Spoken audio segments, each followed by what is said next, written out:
NBA는 평균 연봉이 130억이고 요즘 NBA에 입성한 선수들은 평균 4천억에서 5천억은 번다고 합니다. 하지만 60%의 NBA 선수들이 은퇴하고 5년 뒤 파산한다고 하는데요.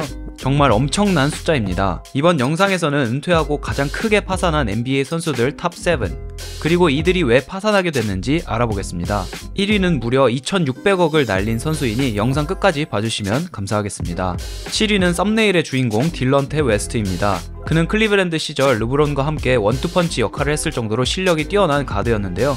선수 생활 동안 200억 넘게 벌었는데 다 날리고 파산했습니다. 파산의 주요 원인은 약물 중독입니다. 2016년 워싱턴 DC의 거리에서 노숙자 신세로 발견된 그의 사진은 농구 팬들에게 충격을 안겼습니다.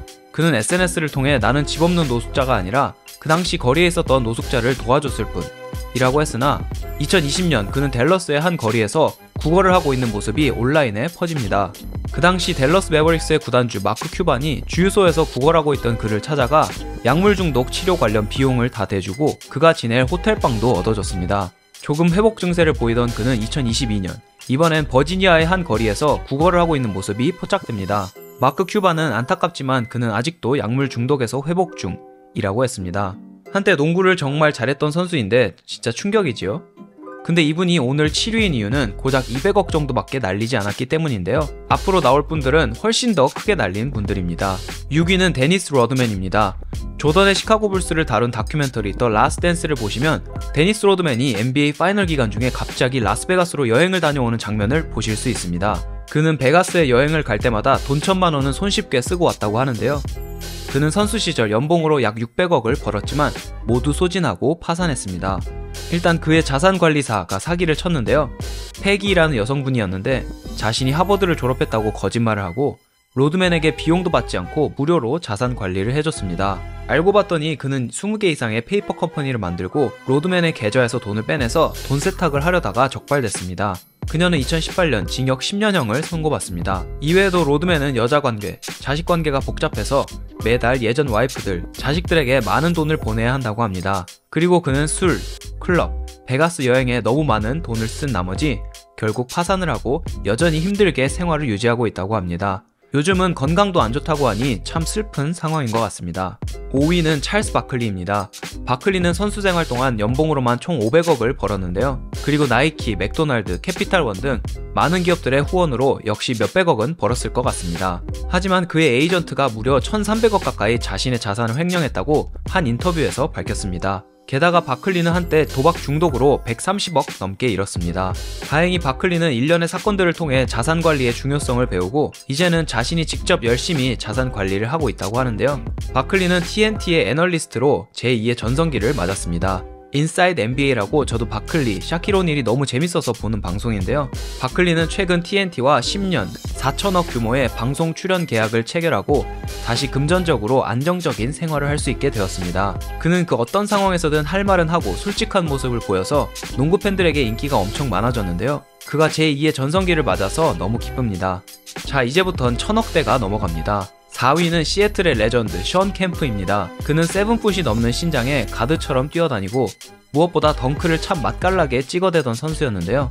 그는 선수 생활 동안 연봉으로 1,200억을 벌었습니다. 하지만 지금은 달랑 60억밖에 없고 매달 엄청난 돈이 빠져나간다고 합니다. 그가 이런 위기에 처한 가장 큰 이유는 개인사 때문인데요.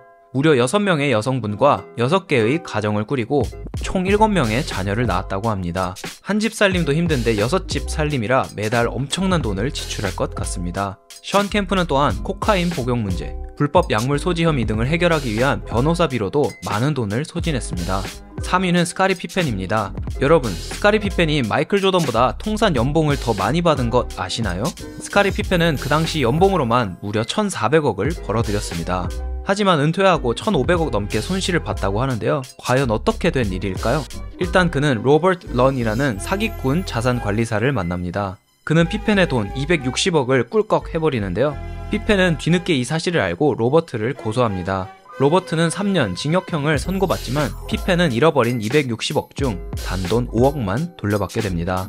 피펜은 또한 전 부인과의 이혼 소송을 통해 재산의 절반을 잃게 되었고 그의 4 자녀들도 전 부인이 키우게 되면서 양육비도 부담하게 되었습니다. 한 가지 충격적인 건 피펜의 전 부인이 이혼 소송을 마치고 마이클 조던의 아들과 2년간 열애를 했다는 점인데요.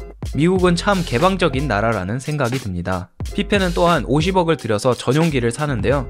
폭행을 당했는지 이 전용기가 얼마 안가 고장나고 수리를 하게 됐는데 수리비가 13억이 들었습니다. 그리고 계속 고장이 나는데요. 그는 소송을 통해 26억을 돌려받고 약 30억 정도 손해를 봅니다. 그래도 피펜은 자산들을 뭉텅뭉텅 잃긴 했지만 현재 260억 정도는 남은 상태라고 합니다. 2위는 앤트완 워커입니다. 그는 폴 피어스와 함께 보스턴 셀틱스에서 원투펀치를 이뤘던 선수인데요. 역시 올스타 레벨의 선수였고 선수 생활 동안 연봉으로 1,400억 정도를 벌어들입니다. 하지만 그는 2008년 은퇴하고 2년 만인 2010년에 법원에 파산 신청을 합니다. 대체 어떻게 된 일일까요? 앤트완 워커는 하지 말아야 될 걸 다 한 케이스인데요. 일단 주변 사람들에게 너무 많은 돈을 나눠줍니다. 그의 주변에는 그의 재정적 지원을 받는 사람들이 가족들, 친구들 포함 30명이나 있었다고 하는데요. 이들이 언제나 돈을 필요로 할 때 앤트완은 돈을 나눠줬다고 합니다. 게다가 그는 도박, 초호화 여행, 럭셔리카, 대저택, 나쁜 투자 등 하지 말아야 될 모든 짓들을 다 합니다. 그는 결국 챔피언십 반지까지 팔면서 파산을 피하려고 했으나 실패하고 2010년 파산 신청을 합니다. 어렸을 때 너무 가난하게 자란 나머지 성인이 돼서 자산이 생기니 관리할 줄도 모르고 여기저기 막 쓰다가 벌어진 안타까운 일인데요. 다행히 앤트완 워커는 파산 신청 이후 2년 만에 자산관리 컨설팅 회사에 취직을 하고 운동선수들에게 자산관리의 중요성을 교육하는 컨설턴트가 되었습니다. 현재 그의 자산은 26억 정도 있다고 하고 예전처럼 1,400억 이렇게는 못 벌겠지만 자신의 일을 즐기며 행복한 생활을 하고 있다고 합니다. 대망의 1위는 앨런 아이버슨입니다. 그는 선수 생활 기간 동안 무려 2,600억 넘게 벌었는데요. 은퇴도 하기 전에 12억어치의 귀금속, 빚을 갚지 못해서 파산 신청을 하게 됩니다. 그가 파산한 가장 큰 이유는 주변 사람들 때문입니다. 그는 한때 주변에 50명을 먹여 살렸다고 하는데요. 이건 한 선수가 성공하면 주변의 친구들을 먹여 살리는 흑인 특유의 문화로 알고 있습니다. 또한 그의 친구이자 NBA 스타였던 맷 반스는 아이버슨이 스트립 클럽을 갈 때마다 4천만원, 5천만원 정도는 손쉽게 썼다고 밝혔습니다. 아이버슨은 또한 레스토랑에서도 1,000만원 넘게, 옷 살 때도 몇천만원 넘게 슈퍼카드를 사는 건 일상이었고 호화로운 생활을 영위하다가 결국 파산했습니다. 다행인 건 아이버슨이 선수 생활 시절 리복과 했던 계약 덕분에 아직도 매년 10억씩 리복으로부터 받고 있고 이 돈으로 먹고 살고 있다고 합니다. 아무리 많이 벌어도 잘 관리하고 아끼지 않으면 쉽게 없어지는 게 자산인 것 같습니다. 1,000억, 2,000억은 손쉽게 벌었던 NBA 선수들이 파산하는 모습을 보면서 내가 갖고 있는 작은 돈부터 잘 관리해야겠다는 생각이 들었습니다. 여러분의 생각은 어떠신가요? 오늘도 끝까지 시청해주셔서 감사하고 다음에 또 재미있는 에피소드로 찾아뵙겠습니다. 감사합니다.